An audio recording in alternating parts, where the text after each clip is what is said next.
Good morning, good morning. It's nice to see you today. Good morning to you.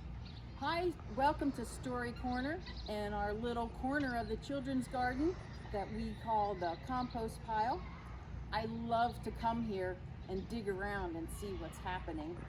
There's always something going on here. We dig and we dig. Oh, wow. Look, there's a little grub, an insect. What's he doing in here? What's he gonna do when he grows up? I don't know. Oh, and wow, look at this creepy crawly. There is one of our underground farmers. What's he doing in here? Has anyone ever asked you, what are you gonna be when you grow up? Our story today is about someone just like that little worm there, questioning, why is he here and what does he do? Let's read and find out.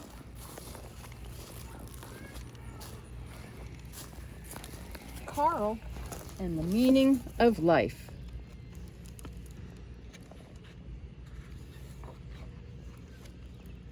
By Deborah Freedman. Carl was not a bird. Carl was not a bear or a beaver. Carl was an earthworm.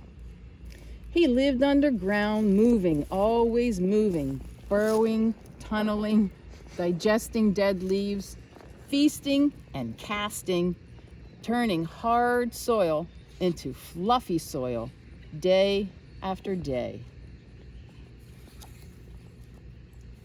Why? Asked a field mouse gathering seeds. Why do you do that? Why? Carl did not know why, but now he needed to find out. So Carl stopped making fluffy soil.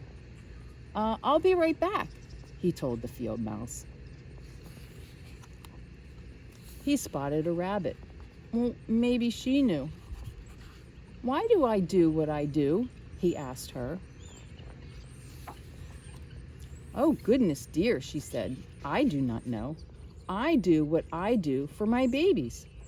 But Carl did not have babies. A fox appeared. Carl turned to the fox. Why do I do what I do? Asked Carl. Who do I do it for? For whom? Replied the fox. Alas, my meal awaits. I am here for the hunt. But Carl did not want to hunt. Why are you talking to a fox? Cried a squirrel. Carl was startled because the field mouse is waiting and wants to know what I am here for. The squirrel declared, I'm here to plant trees. Trees are where I sleep.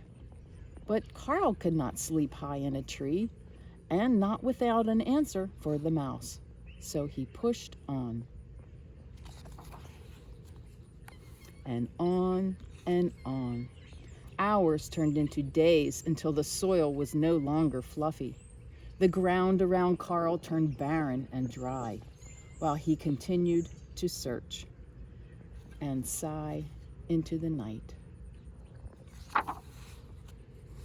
But the birds had flown off to find grasses and fluff. The bear trundled away to look for berries. Soon there was nobody left to talk to. What about me? Carl.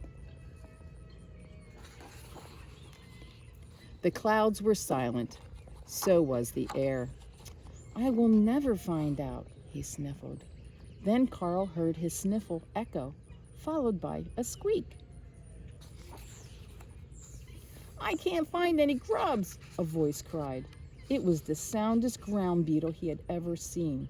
Carl peeked under a stone. No grubs.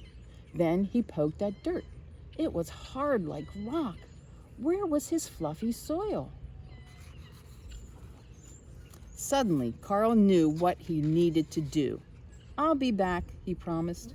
For hours into days, weeks into months, Carl munched. He digested, left castings, and tunneled and turned that hard dirt back into rich soil. "Hey, you made my seeds grow," said the mouse.